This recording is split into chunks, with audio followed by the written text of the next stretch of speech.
猜到了吗？是频繁进食。频繁进食会造成血糖升高，吃一次升高一次，血糖还没有机会降下去，又吃东西，血糖又升高。血糖居高不下，是造成全身上下多种疾病的主要原因。高血糖的范围是空腹血糖高过 5.6 和餐后2小时血糖高于 7.8 就可以归类为糖尿病前期。空腹血糖高过 6.9 和餐后2小时血糖高于 11.1 就可以归类为已经患上糖尿病。血糖长时间升高，体内胰岛素也长时间居高不下，胰岛素会给身体信号要储存脂肪，一直储存脂肪就会造成肥胖。肥胖会加重身体各个关节的负担和压力，造成关节磨损和发炎，状况加重的时候就会引起关节炎、腰痛、背痛等等问题。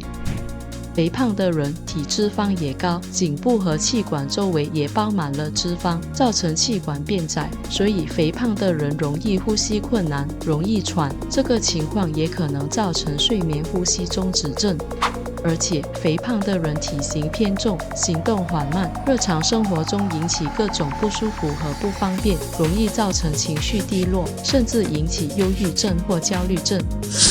血糖升高还会引起另一个问题，血糖过高的时候，身体会觉察到这个不正常的情况，会启动免疫系统来处理这个问题，引起身体发炎的症状，长期下来会造成慢性发炎。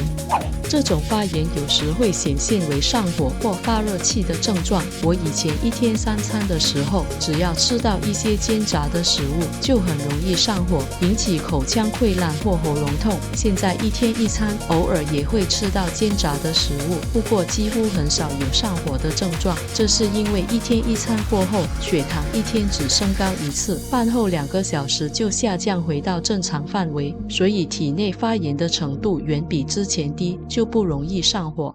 上火只是我们感受到的比较轻微的症状，而体内的慢性发炎逐渐加重的时候，会引起几种健康问题。第一，我们全身的血管也会慢慢开始发炎，胆固醇等物质会附着在血管表面，使血管变窄和硬化，这会造成血压升高，加上身体很重，使到心脏负荷增加，心脏病爆发或中风的风险会大幅度提高，而且血压高也会加重肾脏负担，影响肾功能。第二，血管发炎堵塞后就无法有效地输送血液，使到各个器官无法得到充足的营养，尤其眼球周围的血管很细，更容易堵塞，血液和营养输送不足，会导致眼神经受损，甚至造成失明。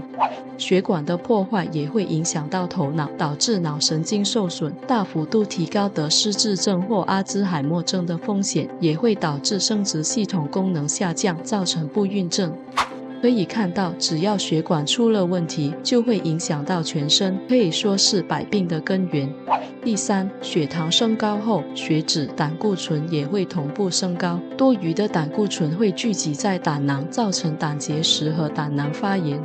第四，血糖升高导致慢性发炎，也会引起细胞运作失常，不停地分裂并扩散到周围的组织，这就是癌症的开端。很多种癌症已经被发现和高血糖引起的肥胖有密切的关系，包括了食道癌、胰腺癌、结肠癌、直肠癌、乳腺癌、卵巢癌、肾癌、胆囊癌和前列腺癌等等。少吃多餐还存在一个很严重的问题，就是1天进食5-6次，甚至更多次，消化系统必须多次启动来消化食物、处理食物以及排毒，尤其加上肥胖，身体各个器官必须工作量提高，来养着这些多余的高达10公斤甚至20公斤的多余脂肪，导致各个器官操劳。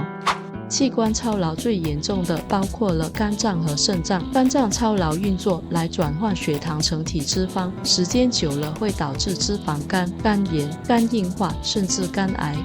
肾脏操劳运作会引起肾功能下降，导致要洗肾，也会恶化成肾衰竭，而肾功能低下也会导致尿酸累积，造成痛风。这里可以看到一个饮食习惯可以造成这么多种疾病。现在食物的取得非常方便，无论在家里或在外面，都轻而易举可以买到食物。我们就无意识地一直吃东西、喝饮料、吃一些小吃、零食、甜点等，长久下来就造成这些严重的健康问题。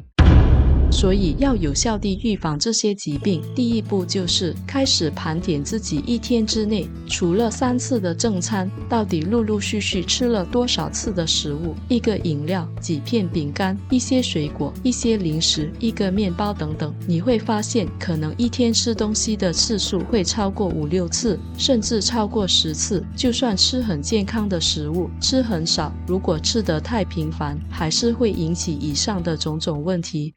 所以建议开始考虑增加空腹的时间，让身体可以休息。如果已经开始出现了一些健康问题，就要考虑更长的空腹时间，断食168、186或一天一餐，来开始逆转这些问题。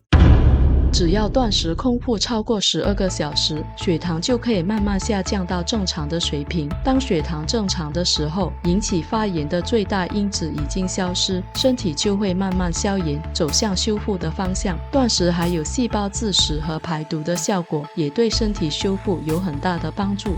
有一些朋友会很疑惑，少吃多餐真的会造成血糖升高吗？断食真的可以降低和稳定血糖吗？随时随地随心所欲吃东西的感觉是大多数人都很享受的，要改变这个习惯真的需要很强的动力。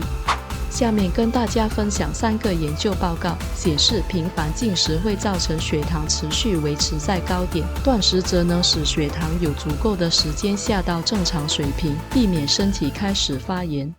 第一个是来自 Diabetes Care 期刊的研究报告，是以12个成人为对象进行的研究。这个图表显示，在8个小时的范围之内吃2餐的话，血糖会升高，但是给予足够的时间会下回正常水平。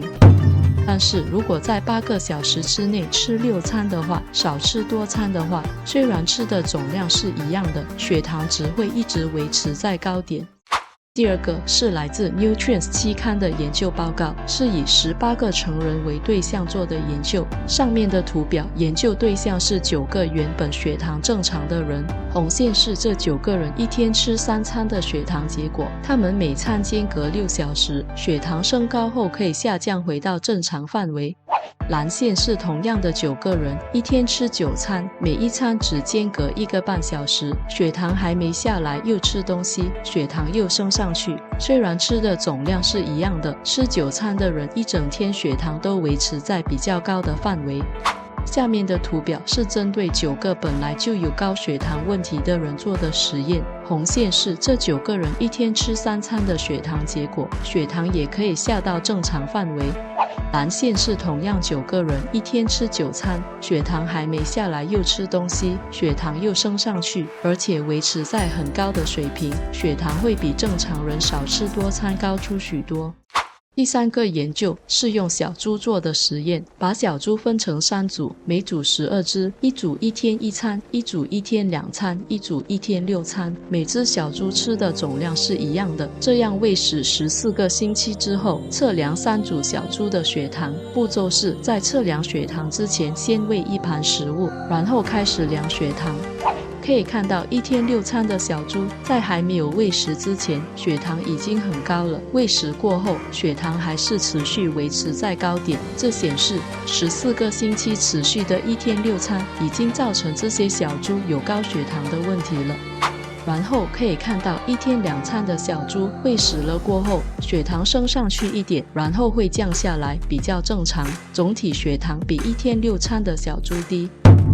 一天1餐的测试结果是最好的，一开始血糖也是最低的，喂食了过后血糖会升上去，然后正常降下来，血糖是3组里面最低的，而且很平稳。